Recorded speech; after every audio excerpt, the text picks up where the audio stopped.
Jesus, nananalig ako sa iyo.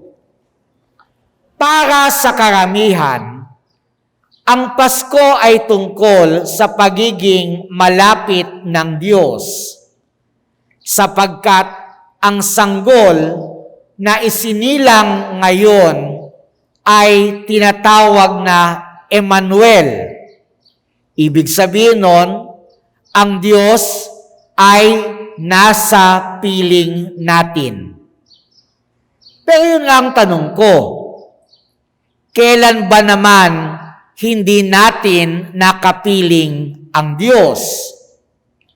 Kahit ang pagbasa natin ngayon ay nagsasabing matagal nang kapiling niya ang kanyang mga nilikha. Sabi nga ng manunulat, nasa sanlibutan ang salita. Nilikha ang sanlibutan sa pamamagitan niya, ngunit hindi siya nakilala ng sanlibutan. Naging bahagi pa nga siya ng kasaysayan.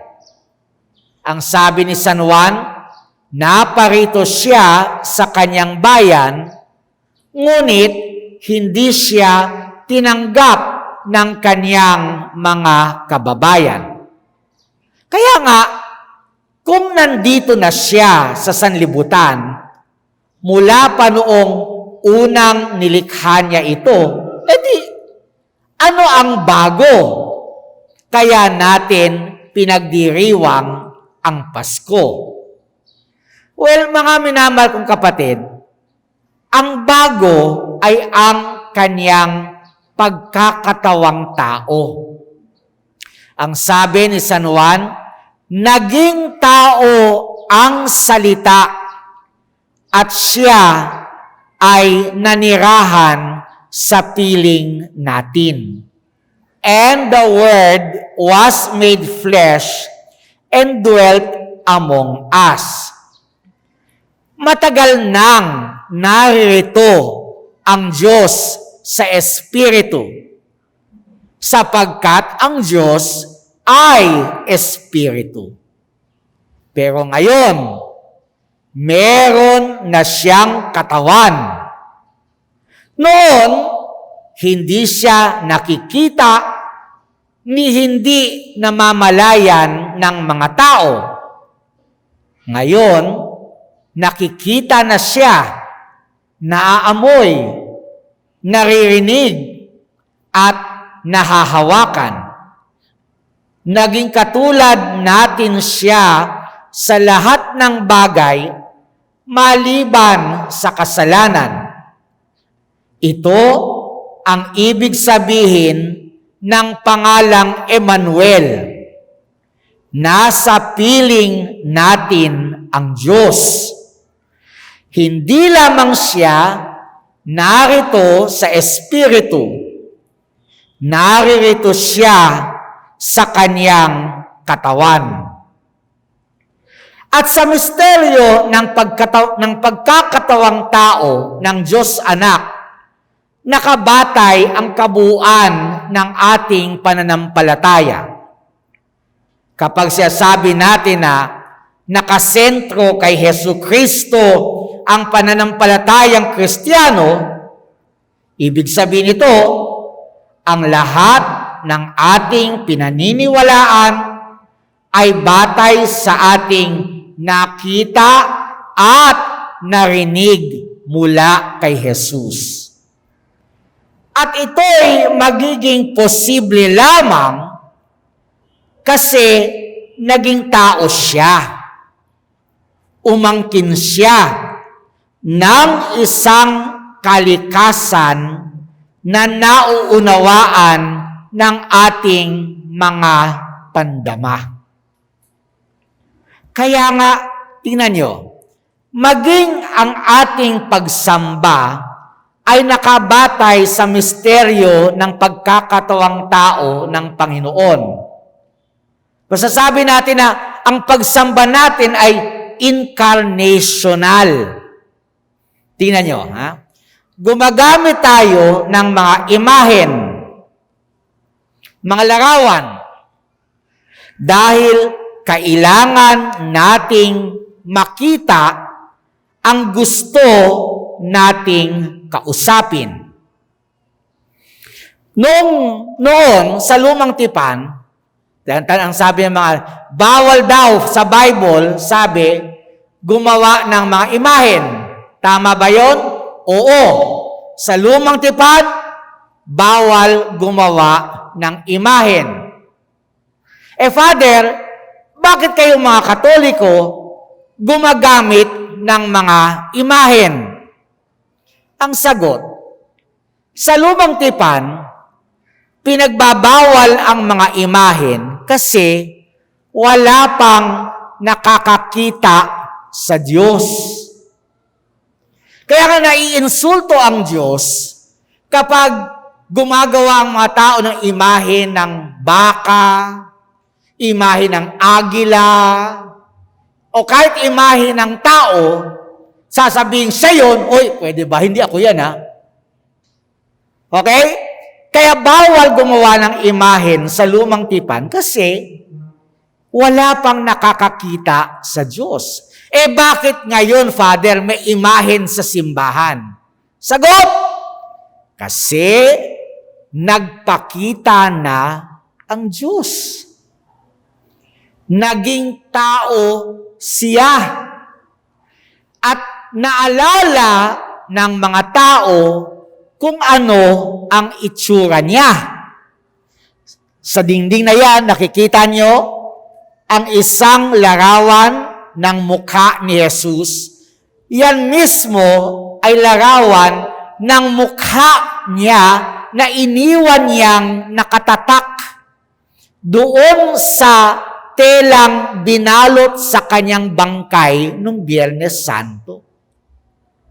Nung muli siya nabuhay, bumakat, yung bakat ng mga dugo na dumikit sa tela ay iniwan niya at nakita ng lahat, ito pala ay nag-iwan ng mukha, larawan ng mukha ni Jesus.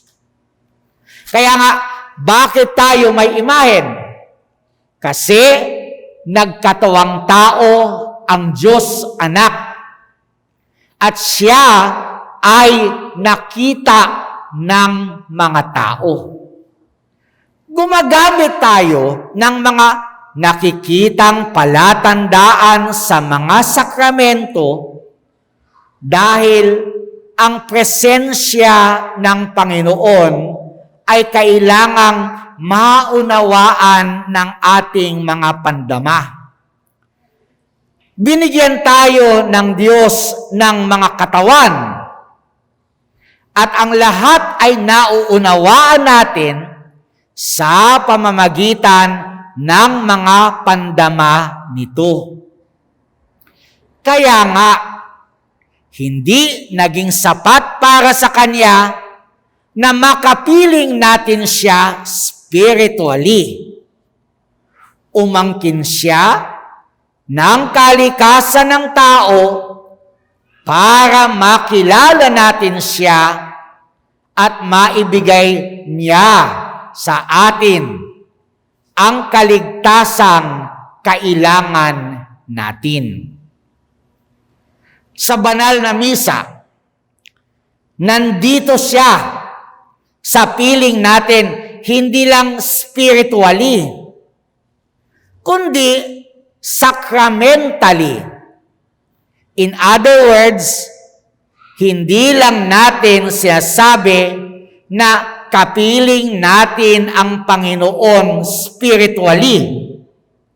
He is also here bodily under the form of sacramental signs. Nandito ang kanyang katawan at dugo sa anyo ng tinapay at alak.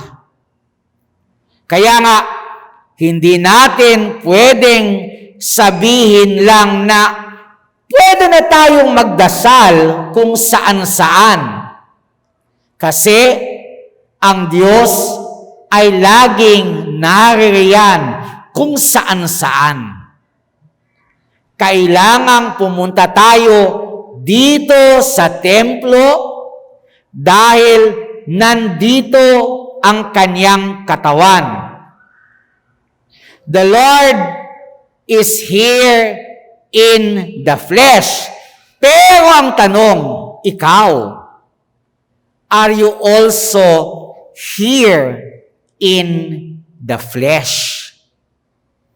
Alam po ninyo, dati, sinasabi natin, ay, nandito nga sa simbahan ang katawan mo, pero wala naman ang iyong diwa at puso.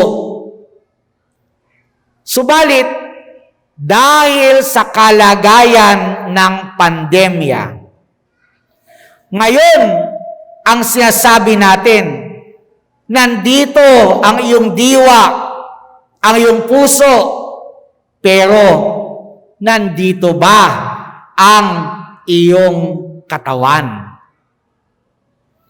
Kasi madali mo sabihin, Father, I am there in spirit. Nandyan ako sa espiritu.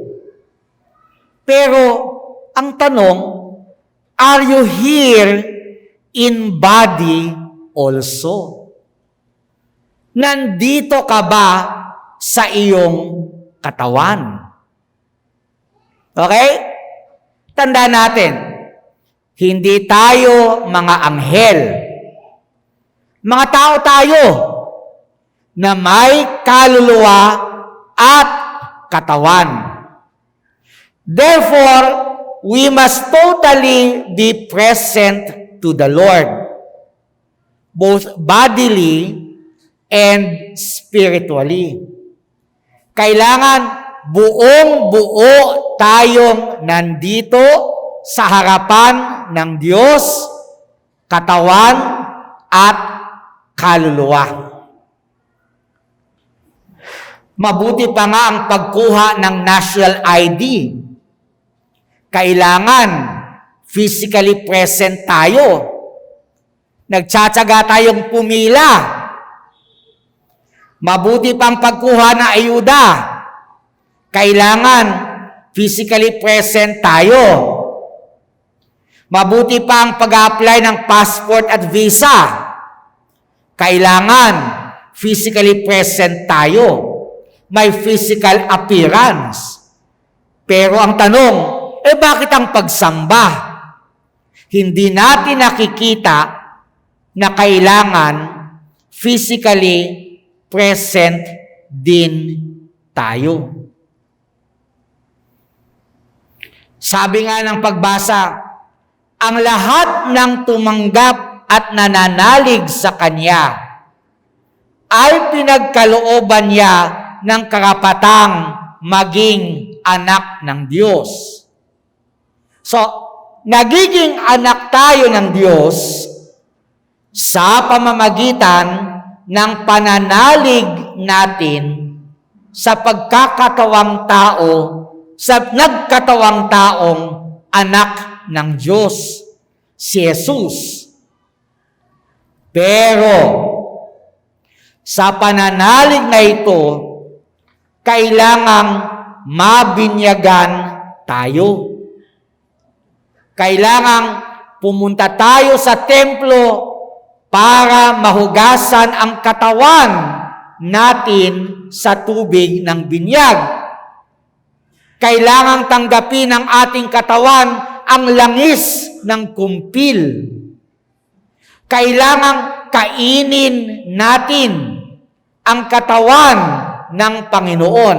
Sa madaling salita, kailangan physically present tayo para tanggapin sa ating katawan ang mga sakramento ng simbahan.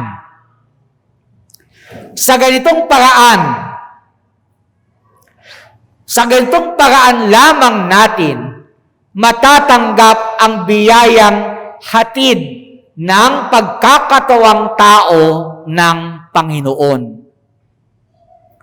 Ang grasya para sa kaluluwa ay kailangang dumaan sa katawang tumatanggap sa mga sakramento. Kaya mga kapatid, ugaliin nating magtungo sa templo para personal na tanggapin ang Panginoong naririto na. Natutuwa ako na nandito kayo ngayon. Ngayon ko lang nakita ang 9:00 ng umaga na ganitong karaming tao. Bukas po, linggo po. Sana nandito kayo uli kasi kailangan magsimba sa araw ng linggo.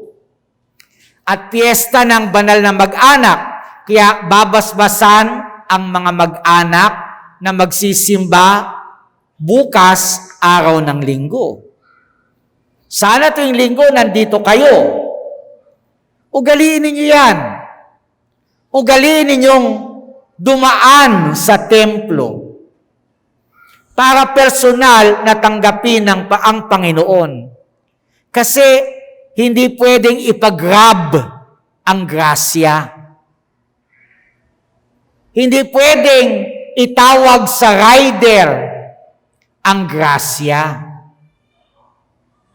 Wala namang nagpapagrab ng ayuda, hindi ba?